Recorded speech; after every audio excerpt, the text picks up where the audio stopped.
تعلیمی جائزہ اور پیمائش۔ عزیز طلبہ، تعلیمی جائزہ اور پیمائش کے مختلف موضوعات پر بات کر لینے کے بعد اب ہم دیکھیں گے یا اب ہم بات کریں گے قدری جانچ پر۔ ابھی ہم نے گفتگو کی تھی مضمونی اور موضوعی طریقے انتخاب پر، طریقہ امتحان پر۔ اب ہے قدری جانچ۔ یہ ماڈرن وے ہے کہ ایک modern way of assessing the students ہے، جدید طریقہ کار ہے جس کے تھرو ہم لوگ اسٹوڈنٹ کو اسیس کرتے ہیں۔ یہ کیا ہوتا ہے؟ جانچ یا پرکھ کا وہ جامع نظام جس میں صرف مضمونی جانچ پر ارتکاز نہیں کیا جاتا، بلکہ ہم کرتے کیا ہیں کہ متعلم کی علمی قابلیت کے ساتھ ساتھ اس کی ذہنی اور جسمانی تربیت کی پرکھ بھی ہو رہی ہوتی ہے۔ یعنی ایک وسیع مکمل اسٹوڈنٹ کو ہر حوالے سے جانچنا۔ اب ہر حوالے سے جانچنے کے لیے ہم مختلف قسم کے طریقہ استعمال کرتے ہیں، مختلف قسم کے ٹولز کو ہم لوگ اپلائی کر رہے ہوتے ہیں، جن پہ ہم نیکسٹ لیکچر میں تفصیل سے بات کریں گے۔ الگ الگ بات ہوگی کہ یہ سب کچھ ہوتا کیسے ہے۔ یہاں پہ ہم صرف مختصراً دیکھتے ہیں کہ قدری جانچ کے حوالے سے اہم نکات ہیں کیا۔ قدری جانچ عزیز طلبہ ایک مسلسل عمل ہے، یعنی آن گوئنگ پروسیس ہے۔ یہ نہیں ہوگا کہ سال بعد آپ نے پیپر دیے، نمبر لیے، اگلی جماعت میں ہو گئے، ایسا نہیں ہوگا، بلکہ continuously the student would go through the process of assessment۔ مستقل ایک اسیسمنٹ کا سلسلہ جاری ہوگا۔ اس کے بعد ہے متعلم کے مسائل سے آگہی۔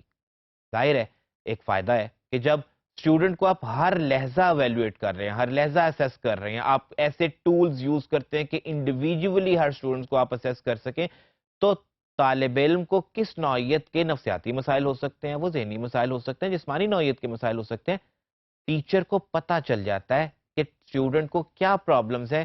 ظاہر ہے کہ جب پرابلمز آئیڈینٹیفائی ہو جاتے ہیں تو پھر ان کے تدارک کا سلسلہ بھی یا ان کی سبیل بھی کی جا سکتی ہوتی ہے۔ پھر ہے نصاب مضمون پر نظر ثانی۔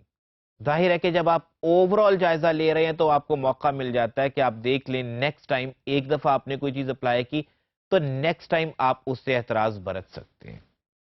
اس کے بعد ہے تدریسی اقدامات پر نظر ثانی۔ اس پر ظاہر ہے کہ جو سٹیپس آپ نے لیے تدریس کے لیے، تعلم کے لیے، جس میں آپ نے ڈیوائیڈ کیا مراحل میں، ان میں کوئی بے ترتیبی ہو سکتی ہے، ان میں کمی کوئی کجی ہو سکتی ہے، آپ نیکسٹ ٹائم ان کو ظاہر ہے کہ ایلیمینیٹ کر سکتے ہیں۔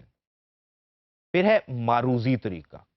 معروضی طریقہ آبجیکٹیو میتھڈ، جس میں ٹیچر ذاتی پسند ناپسند پر نہیں چل رہا ہوتا، بلکہ 2+2=4 کے اصول کے تحت آپ کو پتا چل جاتا ہے، آپ نے جو سٹینڈرڈ سیٹ کیے ہوتے ہیں اس حوالے سے آپ فل فور تیر بہدف فیصلہ کر سکتے ہیں۔ آپ کی ذاتی پسند ناپسند کا اس میں عمل دخل آلموسٹ نہیں رہتا۔ آلموسٹ عزیز طلبہ اس وجہ سے میں کہتا ہوں کہ ظاہر ہے کہ جب آپ زبان یا سوشل سائنسز پہ بات کر رہے ہیں تو آپ خواہ کتنے ہی اصول و ضوابط وضع کر لیں، آپ کوئی سے بھی قوانین کی بات کر لیں، بہرحال فزیکل اور نیچرل سائنسز میں اور سوشل اینڈ بیہیورل سائنسز میں یا پرٹیکولرلی ہیومینٹیز میں فرق ہوتا ہے۔ معروضیت کے قریب جا سکتے ہیں ہم، حتمی طور پر معروضی ہو نہیں سکتے۔ اسی طرح سے ایک اہم بات یہ ہے کہ مضامین زبان کے لیے کسی حد تک غیر موضوع ہے۔ جیسے میں نے ابھی آپ سے کہا تھا کہ سوشل سائنسز میں ایسا کم ہوتا ہے یا اتنا حتمی ہونا، اتنا معروضی ہونا مشکل ہو جاتا ہے۔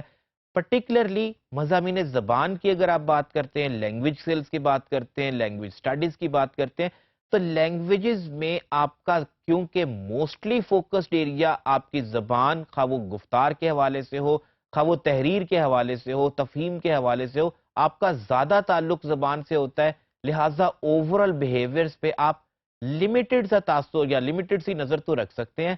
آپ کا فوکسڈ ایریا بہرحال زبان رہتی ہے، اسی وجہ سے قدرے یہ غیر موضوع تصور کیا جاتا ہے، پرٹیکولرلی زبان کی تحصیل کے حوالے سے۔